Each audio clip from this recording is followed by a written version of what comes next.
ഇന്ന് തന്നെ ഡൗൺലോഡ് ചെയ്യൂ. കാണൂ നിങ്ങളുടെ ഫേവറേറ്റ് ഷോസ്.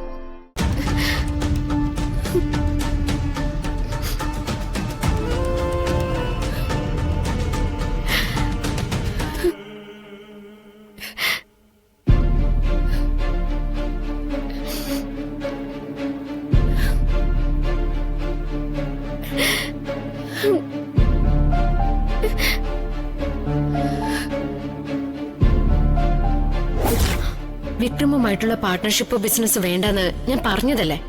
വിക്രം ഇപ്പൊ പഴയ വിക്രമല്ല, ആളാകെ മാറി. ഇനി നിന്റെ ചുവടുകളും പിഴയ്ക്കും. ആരെയും ബുദ്ധിമുട്ടിക്കാതെ ഒതുങ്ങി ജീവിക്കാൻ ആഗ്രഹിക്കാണ് വിക്രം. ഒതുങ്ങി ജീവിക്കാൻ ആഗ്രഹിക്കുന്ന എന്നെ വെറുതെ പ്രകോപിപ്പിച്ച് എന്നിലെ മൃഗത്തെ പുറത്തു കൊണ്ടുവരരുത്.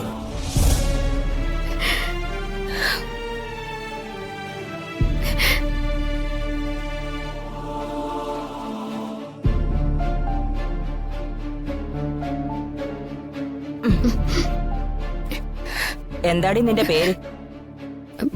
വന്ദന. വന്ദന? ഒരു ജയിൽ പുള്ളിക്ക് പറ്റിയ പേരല്ലല്ലോടി.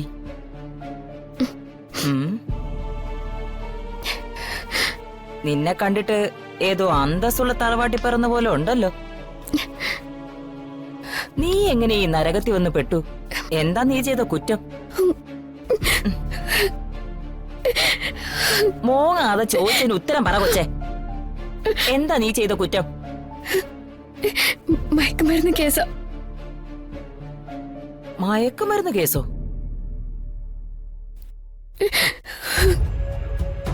നിന്നെ കണ്ടിട്ട് ഒരിക്കലും ആ നാറിയ പണി നീ ചെയ്യൂന്ന് തോന്നുന്നില്ലല്ലോ. എന്റെ കാര്യം തന്നെ എടുക്കാം. എന്റെ പേര് കാമാക്ഷി അമ്മാൾ. എന്റെ ഭർത്താവിന് ജ്വല്ലറി ഷോപ്പായിരുന്നു. ഇപ്പൊ ഞാൻ അറിയപ്പെടുന്നത് മറ്റൊരു പേരില്ല, വടിവാൾ കാമാക്ഷി. പേര് കേട്ടപ്പോ ഞെട്ടിപ്പോയോ?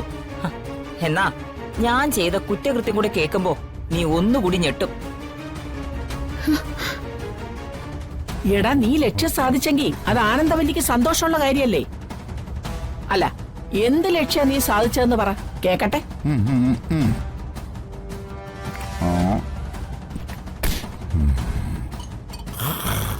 എന്റെ ശത്രുവായിരുന്ന മകൻ എന്റെ മുന്നിൽ വന്ന് കരഞ്ഞ് കാല് പിടിച്ചു. എന്തിനാ?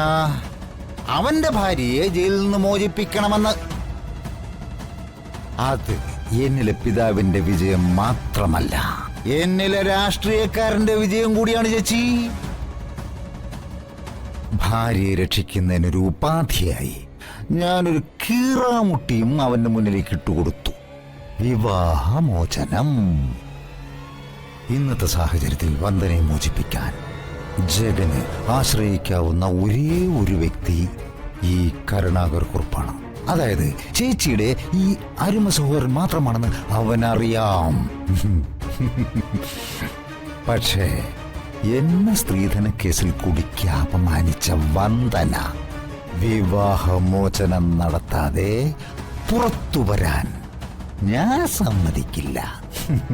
ഭാര്യയെ മോചിപ്പിക്കാൻ കഴിയാതെ പുറത്തു വട്ടം ചുറ്റുന്ന ജഗൻ, അകത്ത് നോക്കുകുത്തി പോലിരിക്കുന്ന വന്ദന. മാനത്തെ കൊട്ടാരം